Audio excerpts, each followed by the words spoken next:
okoki kozala marié physiquement mais spirituellement ozana yo célibataire. Marié physiquement bato baye babini na libala na yo ba meli olati voila pembe bosini mikanda na mobali to na mwasi na yo, mais spirituellement ozana célibataire. Mukolo mususu nzambe amemaka quelque part na rêve alaki kolaksanga quelque chose. Alors qu'est-ce que Dieu me montre? Il me montre un homme o azala ki kokene ko bala.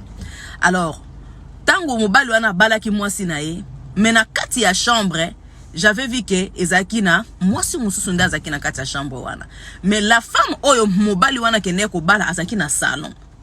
Alors na kati ya chambre wana oyo mwasi mususu wana ezalaki lokola ndako ya mobali wana, mais ezalaki lokola ndako ya famille. Et na kati ya ndako ya famille bazwa mwasi mususu nde batia na kati ya kati ya chambre wana. Alors mwasi o mobali akende ko bala afandaka na ye na salon na kiti.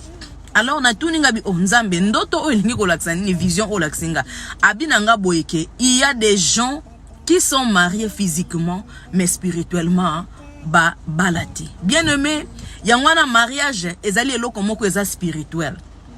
Bible le dit que l'homme quittera son père et sa mère, s'attachera à sa femme, les deux deviendront une seule chair. C'est-à-dire 1 + 1 ekokoma moko. Alors pour na kokoma moko wana ezaka te flèche nde ekoma moko. Milimo na bino pe il faut ekoma moko. Mais alors bato ebele bakomaka moko na musuni mais na bakomaka jamais moko na molimo. Yango wana avant kokota na mariage il faut ko sambela. To soit mariage te lokole lo moko ya âge okoki okota parce que âge poussani, parce que ba o babali, parce que ba o basali boye. Mariage eza spirituel. Bato ebele baso souffrir lors ba mariage eza ba problème spirituel, bato bazana ngo, bato bazana ba problème spirituel. Nde na pesi bino vision onzamba laksenga. Mobali wana sikwa bali mwasi. Na bolingo na musuni mobali alingi mwasi. Mais spirituellement mobali wana babali c'est déjà na mwasi ya butu. Babali c'est déjà na mwasi ya butu. Alors mwasi oya yeko bala na kati ndako wana ko azaneka lokole ticket. Yango mona ba relation ndengwana mobali ayoka kata posa mwasi na été ou bien mwasi pe ayoka lisusu posa ya mobile na été. J'ai causé avec des couples moko je sens que ngai nde nazabwe ça fait au moins 7 mois mobali na edo balala randa ko moko balamukaka eloko moko ezalaka te babundanga na bango te baswana na bango te eloko moko te mais loko babengi kaka mwasi na mobali ezalaka te na kati ya relation wana. Alors ozo comprendre que baba mariage ndenge wana ezo déjà ko indiquer que il y a des problèmes spirituels na kati wana. Donc yo kozana mwasi ko kota na kati ya chambre wana yo kanisi ke chambre wana eza yo mais chambre wana ezala ya yo te. Alors il y a beaucoup de hommes, beaucoup de femmes oyo ba fongola ba porte na ba mariage ya molili tel que na ba film pornographique. Film pornographique ezali porte d'entrée munene ya ba mari de nuit pe ba femme de nuit na kati ya vie ya mutu.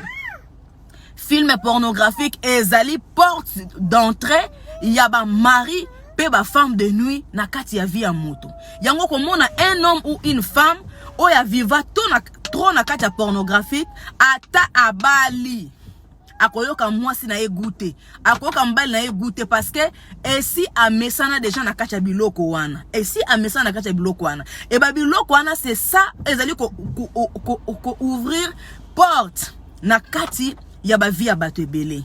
Bato ebele tan bazaki tam so za jeune tam so za célibataire ozo mona ki na sala na nga ngo parce que ko satisfaire ngai.